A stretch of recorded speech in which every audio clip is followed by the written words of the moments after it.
Yuhu everybody, welcome back again with me already the Lazy Monday. Nah today, sesuai permintaan kalian, hari ini gue akan membahas sejarah dari PlayStation atau Sony PlayStation yang sekarang bisa dibilang rajanya konsol. Dan karena memang PS4 sampai sekarang masih memimpin pertandingan generasi konsol ke-8 di angka sales yang sangat tinggi di seluruh dunia mengalahkan Xbox One dan Wii U. Nah sebelum kesuksesan tersebut ada sejarah yang panjang di balik itu semua pastinya. Dan marilah kita buka topik Lazy Talk kali ini dengan judul Evolusi atau Sejarah dari Sony PlayStation. Dimulai pada tahun 1988 saat hanya satu perusahaan yang paling merajai dunia konsol gaming, yaitu Nintendo dengan NES-nya, yang sampai sekarang bisa dibilang konsol paling legendaris sepanjang masa, bahkan saking legendarisnya sampai dibuat versi mininya pada tahun ini. Pada tahun 1990 saat Nintendo merilis konsol suksesor NES yaitu Super NES, semua orang mengira bahwa tidak ada satupun perusahaan gaming yang mampu menjatuhkan Nintendo pada masa itu. Dan juga karena Sony pada masa itu belum membangun konsolnya sendiri, dikarenakan memang Sony masih bekerja sama dengan Nintendo dalam produksi chip audio untuk Super NES. Pada tahun yang sama, kaset cartridge milik Nintendo juga mulai menurun popularitasnya semenjak kemunculan CD-ROM yang dibangun oleh Sony dan Philips pada masa itu, yang dikatakan mampu bekerja lebih baik dari kaset biasa. Dan Sony berencana untuk membawa konsep CD-ROM tersebut ke dalam Super NES yang disebut oleh Sony dengan nama Super Disc. Masalahnya adalah Nintendo tidak pernah percaya sama Sony dan memang Sony terkenal tidak bisa menjalin hubungan baik dengan perusahaan lain. Dan memang tujuan Sony memasukkan Super Disc ke Super NES itu untuk tujuan hak paten terhadap teknologi tersebut dan monopoli pasar pastinya. Jadi Nintendo juga menolak hal tersebut karena menurut mereka tidak terlalu menguntungkan untuk perusahaan mereka. Akhirnya karena penolakan tersebut, Sony pada CES di Chicago tahun 1991 mengumumkan konsol pertamanya yang bernama PlayStation. Ya, ada spasinya dan belum disambung seperti sekarang. Dan konsol ini mampu membaca kaset dari Nintendo dan juga CD-ROM milik Sony. Tapi karena berbagai kesibukan Sony dengan Sony Music dan movie-nya dan beberapa masalah lainnya, ternyata konsol ini tidak pernah berhasil dirilis secara komersil dan hanya terjual tidak lebih dari 200 unit. Setelah berbagai rintangan yang Sony hadapi dari Nintendo, akhirnya Norio Ohga sebagai CEO dari Sony meminta Ken Kutaragi untuk mengerjakan dan fokus ke proyek baru yang menjadikan Ken Kutaragi bapak dari PlayStation hingga sekarang ini. Setelah beberapa saat setelah itu, yaitu tahun 1994, Sony memamerkan teknologi terbarunya yang memungkinkan memainkan game dengan format 3D kepada EA dan Namco. Dan akhirnya pada tahun yang sama juga kompetisi generasi kelima konsol ini benar-benar dimulai, di mana pada tahun tersebut Sony mengumumkan di original PlayStation atau PlayStation X di Jepang dengan format CD-nya. Dan Nintendo 64 dirilis beberapa saat setelah PlayStation dengan masih menggunakan format kaset yang sudah kurang populer pada masa itu. Dan setelah perilisan itulah Sony Computer Entertainment dikatakan menjadi divisi paling berhasil di perusahaan Sony, dan PlayStation pertama juga berhasil terjual lebih dari 102 juta unit selama 9,5 tahun, yang digabung juga dengan angka penjualan PS1 yang punya angka penjualan lebih tinggi dari PlayStation X sendiri. Dan Nintendo 64 kalah jauh dengan hanya menjual 32 juta unit, dan PSX atau di original PlayStation ini secara resmi akhirnya berhenti dijual pada tahun 2005. Masuk ke tahun 2000, akhirnya Sony merilis PS2 dan masuk ke dalam pertempuran konsol generasi ke-6. Setelah sebelumnya Sega merilis Dreamcast pada tahun 1998 dengan memperkenalkan internet sebagai bagian dari gaming, dan Sega Dreamcast pun akhirnya tutup produksi ke dalam kloset karena kalah pamor sama PS2 di tahun 2001 atau setahun setelah perilisan PS2. Pada masa ini Sony semakin berjaya dengan PS2-nya dan terjual lebih dari 150 juta unit di seluruh dunia. Walaupun begitu, PS2 juga punya beberapa masalah di beberapa negara. Masalahnya adalah PS2 ini susah banget ditemuin dan sampai pernah dijual seharga $1,000 di eBay.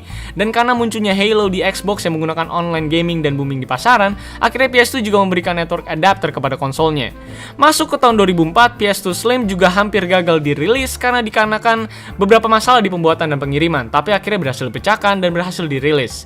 Dan PS2 secara resmi dinyatakan discontinued di seluruh dunia pada tahun 2013 dan tetap masih mengenang di hati sampai sekarang untuk kita para generasi 90-an. Masuk ke tahun 2005, di saat pertandingan generasi ke-7 konsol ini dimulai, Microsoft melakukan start lebih awal dengan merilis Xbox 360 lebih dulu, dan PlayStation menyusul dengan mengumumkan PlayStation 3 pada CES 2005 dan baru dirilis pada tahun 2006 di Jepang dan di Amerika Utara, dan mulai mengenalkan Blu-ray disc yang mengalahkan popularitas dan fungsi dari HD DVD milik Xbox 360 dan menawarkan grafis yang jauh lebih baik, atau bisa dibilang nggak jauh sih, sedikit lebih baik dari Xbox 360, dan memang menjadi konsol pertama yang menawarkan Full HD video support. Tapi peluncuran PS3 ini mendapatkan sentimen yang negatif dikarenakan memiliki harga $100 lebih mahal dibanding pesaing sekelasnya, yaitu Xbox 360 dan Nintendo Wii. Dan kocaknya lagi, banyak banget orang yang ditembak dan dirampok saat sedang membeli PS3, saking angka permintaan dari konsol ini cukup tinggi pada saat itu. Seperti PS2, PS3 juga dibuat versi slimnya pada tahun 2009 dan merilis kembali versi super slimnya pada beberapa saat kemudian. Dan pada era PS3 juga, Sony menawarkan free online multiplayer gaming network, tapi sistem free ini tidak bisa mengalahkan jumlah pemain di online gaming berbayar milik Xbox 360. Dan pada akhir pertandingan, PS3 hanya mampu menjual sekitar 80 juta unit, mirip-mirip dengan angka penjualan Xbox 360 sampai pada tahun 2013. Kalau kalian tanya siapa yang menang di pertandingan generasi ke-7 ini, ya Nintendo Wii adalah pemenang dengan menjual lebih dari 100 juta unit. Dan nanti kita bahas lebih lanjut di video lainnya kenapa Nintendo bisa berhasil banget dengan Wii-nya setelah kalah beberapa generasi dengan PlayStation dan Microsoft. Nah, meluncur ke tahun 2013 adalah tahun di mana pertandingan generasi ke-8 konsol dimulai. Dengan muncul Nintendo Wii U sebagai pembukanya dan gagal di pasaran, memang semua orang lebih menunggu-nunggu konsol dari Microsoft dan Sony. Dan kali ini, Sony kembali menjadi juara sampai pada akhir tahun 2015, yaitu sudah menjual lebih dari 35 juta unit, dan disusul dengan Xbox One dengan 20 juta unit. Dan angka penjualan 2016 akan gue beritahukan di next video atau di Instagramnya The Lazy Monday. So, follow Instagramnya The Lazy Monday ya, karena gue daily update di sana. Oke, merilis konsolnya dengan controller yang bisa dibilang revolusioner, jelas saja membuat PS4 kembali menjuarai pertandingan generasi konsol ke-8 ini di babak pertengahan ini. Lalu muncullah PS4 Slim pada tahun ini di bulan lalu dengan harga yang lumayan terjangkau, dan juga siap merilis 4K HDR gaming konsolnya atau PS4 Pro pada bulan depan dengan harga 7 jutaan. Dan pastinya kalian yang mau beli, bisa nabung juga untuk beli TV 4K-nya supaya bisa dapat full experience dari PS4 Pro. Dan mari kita lihat siapa yang akan memenangkan babak baru dari generasi konsol ke-8 ini. Apakah Microsoft, Sony, atau Nintendo yang rumornya akan merilis konsol generasi baru di tahun ini? Nah, itu dia rangkuman gue dari perjalanan Sony PlayStation di luar dari perilisan PSVR, PS Vita, PSP, dan PS lainnya yang mungkin akan kita bahas nanti di video selanjutnya, dan untuk fokus kepada Sony PlayStation konsolnya saja serta menghemat durasi dari video pastinya. Nah, mudah-mudahan video ini bisa memberikan kalian pengetahuan lebih terhadap perjalanan Sony PlayStation dan pastinya perjalanan dari industri game. Dan tahap-tahap awalnya menjadi bagian yang paling menarik sih menurut gue saat mereka masih merilis konsol PlayStation tanpa space. Kalau menurut kalian perilisan konsol apa sih yang paling bersejarah buat kalian boleh tulis di kolom komen di bawah, dan mari saling berdiskusi dan bernostalgia pastinya. Jika ada detail yang kalian mau tanyakan, kalian juga boleh tulis di kolom komen di bawah, dan jangan lupa tulis topik menarik berikutnya yang kalian mau gue bahas, dan gue akan coba membahasnya dengan jauh lebih baik lagi daripada video ini, dan mudah-mudahan channel ini terus berkembang. So thank you guys for watching this short history. Don't forget to subscribe, share, like, and comment this video. See you on the next video, and I'll sign out. Bye bye.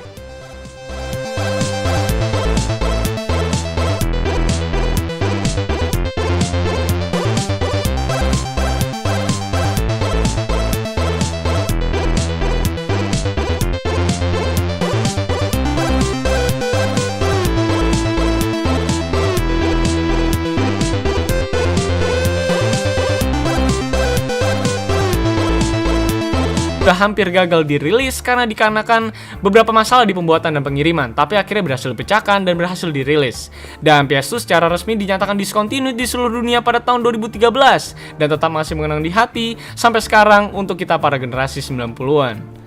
Masuk ke tahun 2005, di saat pertandingan generasi ke-7 konsol ini dimulai, Microsoft melakukan start lebih awal dengan merilis Xbox 360 lebih dulu, dan PlayStation menyusul dengan mengumumkan PlayStation 3 pada CES 2005 dan baru dirilis pada tahun 2006 di Jepang dan di Amerika Utara, dan mulai mengenalkan Blu-ray disc yang mengalahkan popularitas dan fungsi dari HD DVD milik Xbox 360, dan menawarkan grafis yang jauh lebih baik, atau bisa dibilang nggak jauh sih, sedikit lebih baik dari Xbox 360, dan memang menjadi konsol pertama yang menawarkan Full HD video support. Tapi peluncuran PS3 ini mendapatkan sentimen yang negatif dikarenakan memiliki harga $100 lebih mahal dibanding pesaing sekelasnya, yaitu Xbox 360 dan Nintendo Wii.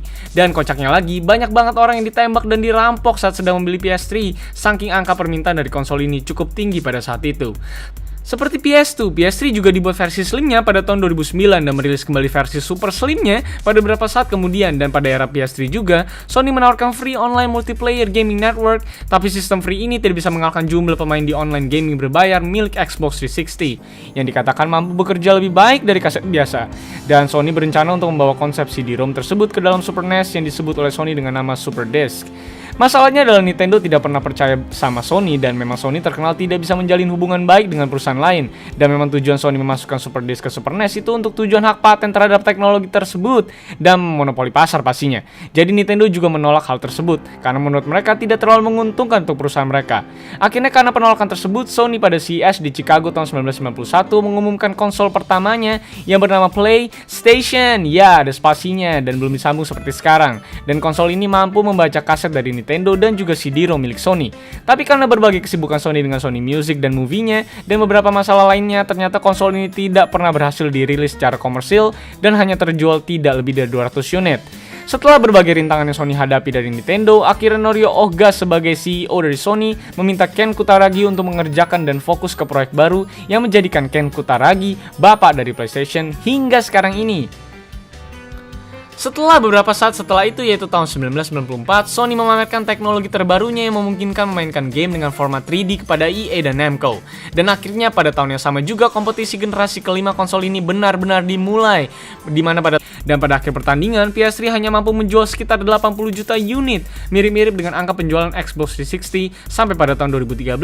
Kalau kalian tanya siapa yang menang di pertandingan generasi ketujuh ini, ya Nintendo Wii adalah pemenang dengan menjual lebih dari 100 juta unit. Dan nanti kita bahas lebih lanjut di video lainnya kenapa Nintendo bisa berhasil banget dengan Wii-nya setelah kalah beberapa generasi dengan PlayStation dan Microsoft. Nah, meluncur ke tahun 2013 adalah tahun di mana pertandingan generasi ke-8 konsol dimulai. Dengan muncul Nintendo Wii U sebagai pembukanya dan gagal di pasaran, memang semua orang lebih menunggu-nunggu konsol dari Microsoft dan Sony. Dan kali ini, Sony kembali menjadi juara sampai pada akhir tahun 2015, yaitu sudah menjual lebih dari 35 juta unit, dan disusul dengan Xbox One dengan 20 juta unit.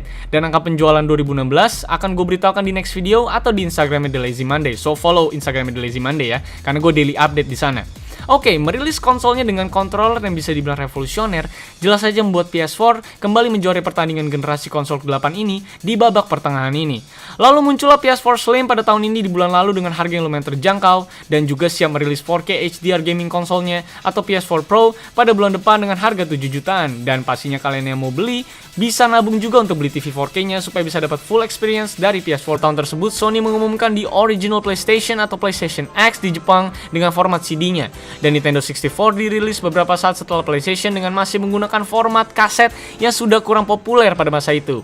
Dan setelah perilisan itulah, Sony Computer Entertainment dikatakan menjadi divisi paling berhasil di perusahaan Sony, dan PlayStation pertama juga berhasil terjual lebih dari 102 juta unit selama 9,5 tahun, yang digabung juga dengan angka penjualan PS1 yang punya angka penjualan lebih tinggi dari PlayStation X sendiri. Dan Nintendo 64 kalah jauh dengan hanya menjual 32 juta unit, dan PSX atau di original PlayStation ini secara resmi akhirnya berhenti dijual pada tahun 2005. Masuk ke tahun 2000, akhirnya Sony merilis PS2 dan masuk ke dalam pertempuran konsol generasi ke-6. Setelah sebelumnya Sega merilis Dreamcast pada tahun 1998 dengan memperkenalkan internet sebagai bagian dari gaming, dan Sega Dreamcast pun akhirnya tutup produksi ke dalam kloset karena kalah pamor sama PS2 di tahun 2001 atau setahun setelah perilisan PS2. Pada masa ini Sony semakin berjaya dengan PS2-nya dan terjual lebih dari 150 juta unit di seluruh dunia.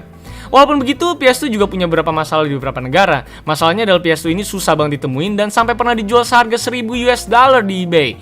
Dan karena munculnya Halo di Xbox yang menggunakan online gaming dan booming di pasaran, akhirnya PS2 juga memberikan network adapter kepada konsolnya. Masuk ke tahun 2004, PS2 Slim juga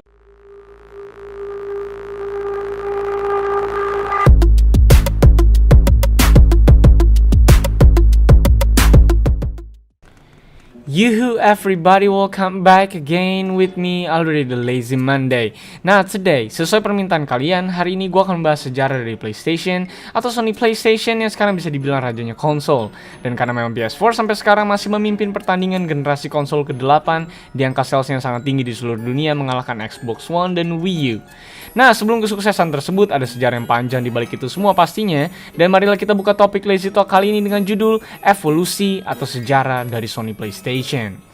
Dimulai pada tahun 1988 saat hanya satu perusahaan yang paling merajai dunia konsol gaming, yaitu Nintendo dengan NES-nya, yang sampai sekarang bisa dibilang konsol paling legendaris sepanjang masa, bahkan saking legendarisnya sampai dibuat versi mininya pada tahun ini.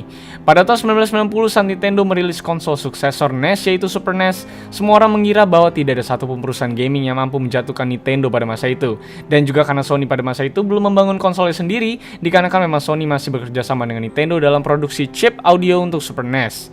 Pada tahun yang sama, kaset cartridge milik Nintendo juga mulai menurun popularitasnya semenjak kemunculan CD-ROM yang dibangun oleh Sony dan Philips pada masa itu.